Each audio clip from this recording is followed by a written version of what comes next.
Directors की। Directors कौन होते हैं? जो बिजनेस चलाते हैं, जो बिजनेस डायरेक्ट करते हैं। तो प्राइवेट लिमिटेड कंपनी में मिनिमम 2 डायरेक्टर्स होने चाहिए और पब्लिक लिमिटेड कंपनी के लिए मिनिमम 3 डायरेक्टर्स होने चाहिए बिजनेस चलाने के लिए। मैक्सिमम दोनों में ही 15 डायरेक्टर्स होने चाहिए।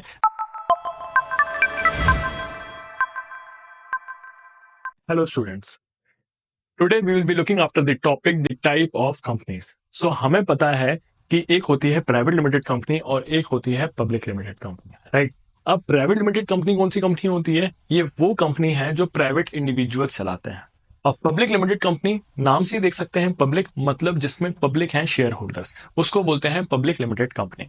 अब अगर देखा जाए, कंपनी के अगर लास्ट में लिखा हुआ है प्राइवेट लिमिटेड तो मतलब वो है प्राइवेट कंपनी। और अगर कंपनी के लास्ट में अगर आखिरी उसके नाम में लिखा हुआ है सिर्फ लिमिटेड वर्ड तो उसको हम लोग बोलेंगे पब्लिक लिमिटेड कंपनी।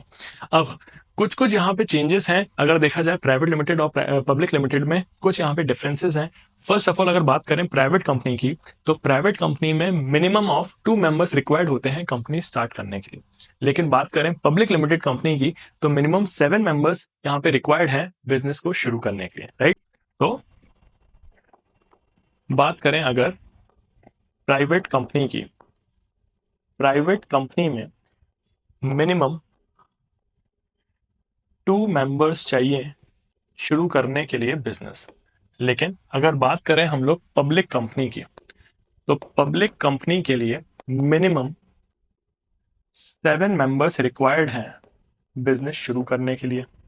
इसके बाद अगर देखा जाए प्राइवेट लिमिटेड में, तो प्राइवेट लिमिटेड कंपनी में जो मैक्सिमम है वो हो सकते हैं 200 मेंबर्स। मैक्सिमम 200 मेंबर्स यहाँ पे हम लोग इनवाइट कर सकते हैं अपने कंपनी के।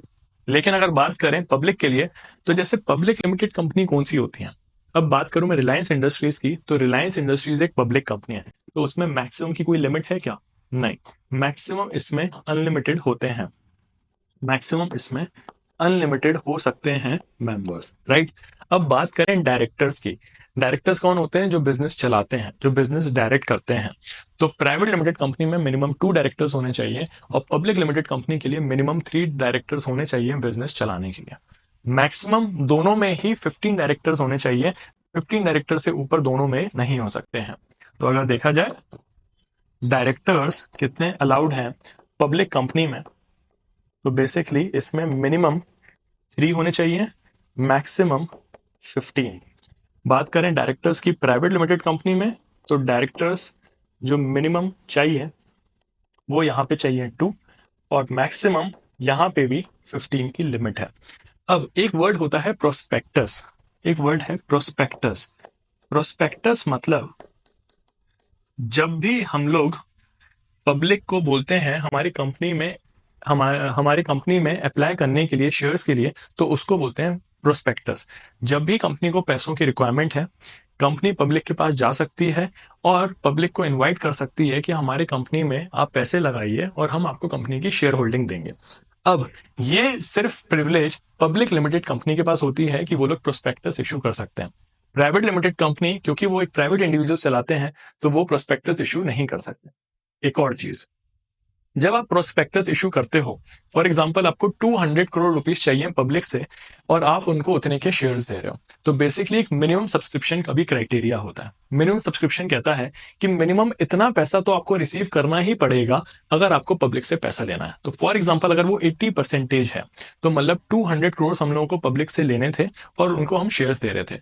अब उसका 80% शेयर्स तो अप्लाई होने ही चाहिए। मतलब 80% लोग हमारे कंपनी के शेयर्स ले रहे हैं, 80% शेयर्स हमारे अगर बिक जाते हैं तो हमारी कंपनी प्रोस्पेक्टस इशू कर गई और हमने शेयर्स अलाउ कर दिया। दैट इज, अगर 200 करोड़ रुपए हम लोगों ने लोगों से बुलवाना है तो मिनिमम हम लोगों को 160 करोड़ तो मिले, जितना मिनिमम पैसा है तो कंपनी यहाँ पे काम कर पाएगी, राइट? इसको बोलते हैं प्रोस्पेक्टस। तो प्रोस्पेक्टस सिर्फ पब्लिक लिमिटेड कंपनी इशू कर सकती है, प्राइवेट लिमिटेड कंपनी इशू नहीं कर सकती है। एक और बात, अगर बात करें पब्लिक लिमिटेड कंपनी की, तो पब्लिक लिमिटेड कंपनी और प्राइवेट लिमिटेड कंपनी दोनों में ही जो लायबिलिटी होती है वो होती है लिमिटेड शेयर होल्डर्स की। मतलब अगर कंपनी को लॉसेस होते हैं तो शेयर होल्डर्स का सिर्फ उतना ही पैसा लॉस होगा जितना उनने कंपनी में लगाया था। लेकिन पार्टनरशिप में और सोल प्रोप्राइटर में अगर आप कुछ पैसा लगाते हो तो आपका पूरा पैसा लॉस हो सकता है, और ऑल्सो आपकी पर्सनल प्रॉपर्टी और पर्सनल वेल्थ भी क्लेम कर सकते हैं सोल प्रोप्राइटर या पार्टनरशिप में। लेकिन ये पब्लिक लिमिटेड और प्राइवेट लिमिटेड में नहीं होता है ऐसा, कि आपके सिर्फ शेयर्स जितने आपने लगाए हैं, जितना आपका पैसा कंपनी में लगा है, उतना ही आपका लॉस हो सकता है मैक्सिमम। ये थे हमारी 2 टाइप की कंपनीज।